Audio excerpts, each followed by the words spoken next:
How's it going, everybody? My name's Matt and welcome back to the channel. Today I'm gonna, well, you can see the title and the thumbnail. We bought a Jeep Gladiator Rubicon. This video is gonna be kind of talking about the vehicle a bit, talking about why we purchased it, and it's also gonna be just a life update. Blech. It's gonna be a life update towards the end of the video, kind of what we're doing right now, what's up with the channel, maybe what's coming in the future. So first, I'd like to start with the fact that, yeah, we bought a Jeep Gladiator. This thing is badass. I love this vehicle. Oh, I probably should not have used a cuss word in the first minute of the video. Well, I guess I did, so we'll see what happens. This vehicle is awesome. I have wanted a Gladiator for a long time. As some of you might know, we did have a Wrangler before. That was more Jocelyn's vehicle than mine. She purchased it about 3 years ago. It was her first big vehicle purchase she'd ever made. And frankly, I grew to love that vehicle. It was a lot of fun. It was, you know, top-down, fun, convertible vibes, but it was also pretty damn good off-road. It actually weirdly got good gas mileage. The thing got like 20 to 22 miles to the gallon most of the time until we put the big meaty all-terrain tires on it anyway. But that vehicle kind of, it solidified a sort of Jeepness in me that I didn't even realize I had. The only problem is every time I looked at her Wrangler, I thought about the fact that we could have the same thing but with a truck bed on the back of it. The Jeep Gladiator came out, I think, the same exact year that she bought her Wrangler, and you know, a Gladiator is a Jeep Wrangler with a little longer wheelbase and a truck bed on the back of it. It's also rated to tow significantly more than a Wrangler can. So that's kind of, I'd always been kind of little, you know, throwing in little bits here and there of like, hey, maybe we should get a Gladiator. Maybe we should get a Gladiator. Hey, you know what would be great? A Gladiator. Finally, I just kind of made her drive one, honestly. She was pretty against the idea of having a Gladiator. For some reason, she just didn't think it was as much of a Wrangler. And I guess in theory, it's maybe not quite as much of one, but it's like 95% Wrangler and like 5% truck, really, if you think about it and you look at the specs and kind of what it can do. These things are stompers off-road, and basically I had her come with me. We test drove one at a dealership, and she kind of came around to the idea because it feels exactly like a JL Wrangler from the driver's seat. I mean, everything about it is almost exactly the same. And the only stipulation she had, which I didn't actually hate this, it's just something that we had to do. She said the only way she wanted a Gladiator is if it was a Hydro Blue Pearl Rubicon. And as a lot of you know, Rubicons are the top dog as far as off-roading is concerned in the Jeep world. You get a whole bunch of stuff for off-roading: beefier suspension, you get disconnecting front sway bar, you get front and rear lockers, all this stuff that most of the time we don't use, frankly. But that said, we're going to use it. Now that I have it, we're going to use it. But basically, you know, I had to compromise ever so slightly. And really, it didn't bother me at all because Rubicons are freaking sweet. So that was the compromise. We got a Hydro Blue Pearl Rubicon, and here she is. Let's show you guys a little cinematic of the car.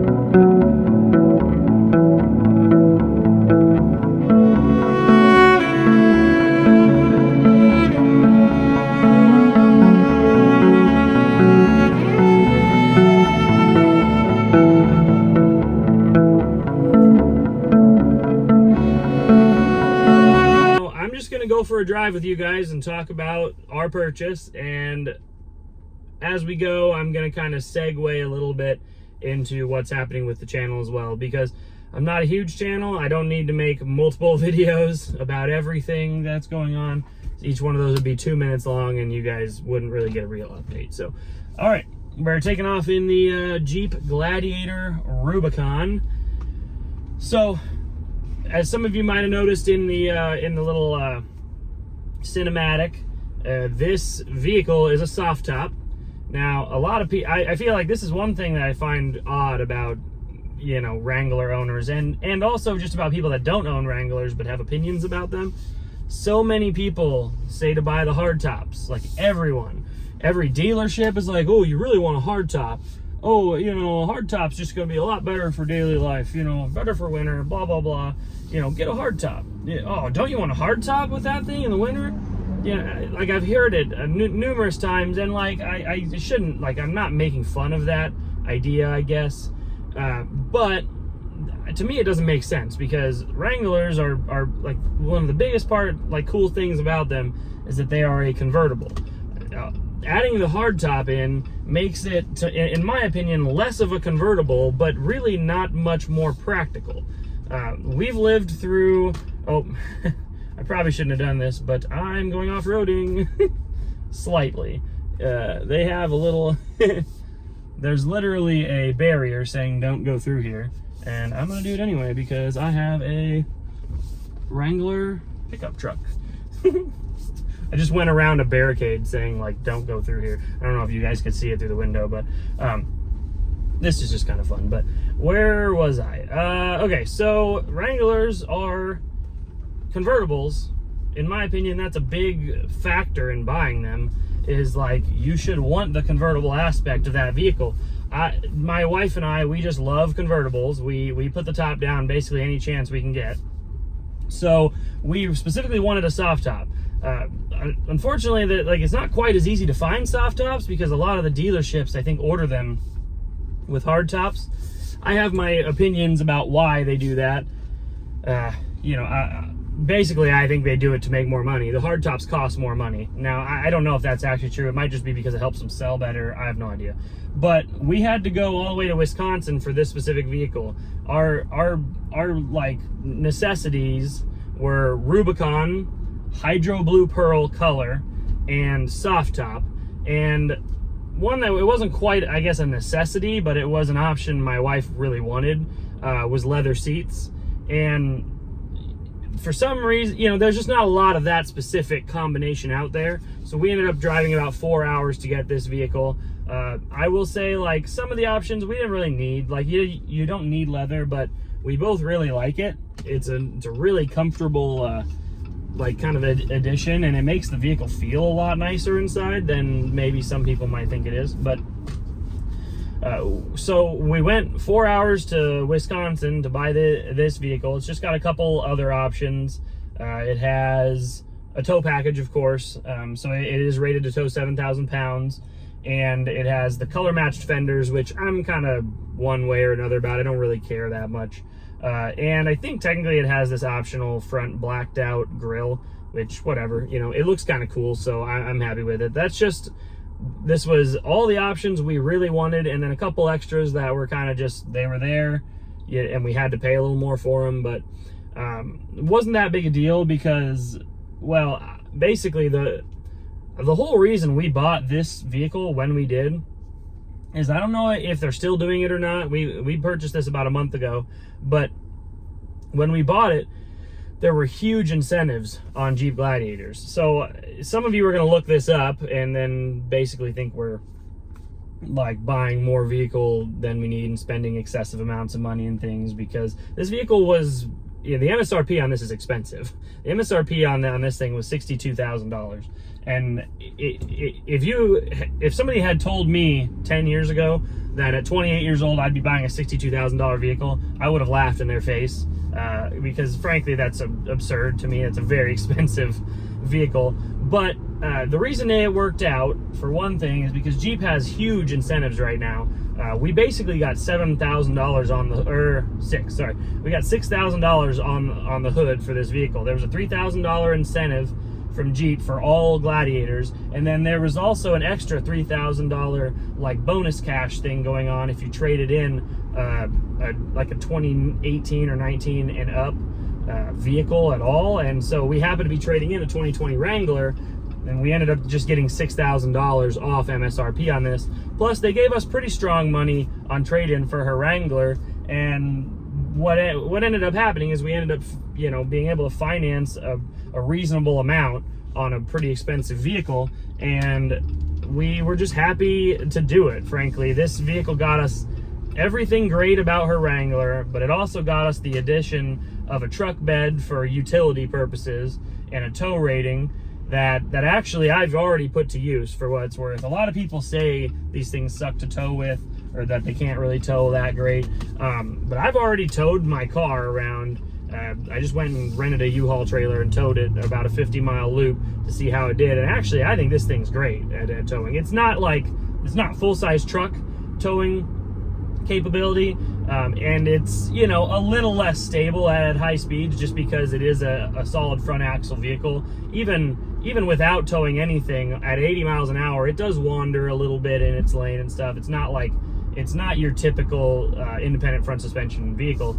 But that said, with 5,000 pounds behind it, it was not bad at all. And actually, it was returning 13 miles to the gallon over a 50-mile trip of like mostly highway at 70 miles an hour and like a little bit city. I think that's amazing. I don't know a lot of other trucks that are going to get a lot better gas mileage than 13 while towing a car behind them. I mean, a diesel, yeah, maybe you might see 17, but like you're not going to see amazing gas mileage towing anything. So in my opinion, this thing's kind of a slam dunk combination of Jeep Wrangler fun with truck utility and most of a Wrangler's off-road ability as well. So that's the biggest like reason essentially we did this is it got her what she wanted and it got me what I wanted, and you put it together and it's like just a really great vehicle to have as our main vehicle.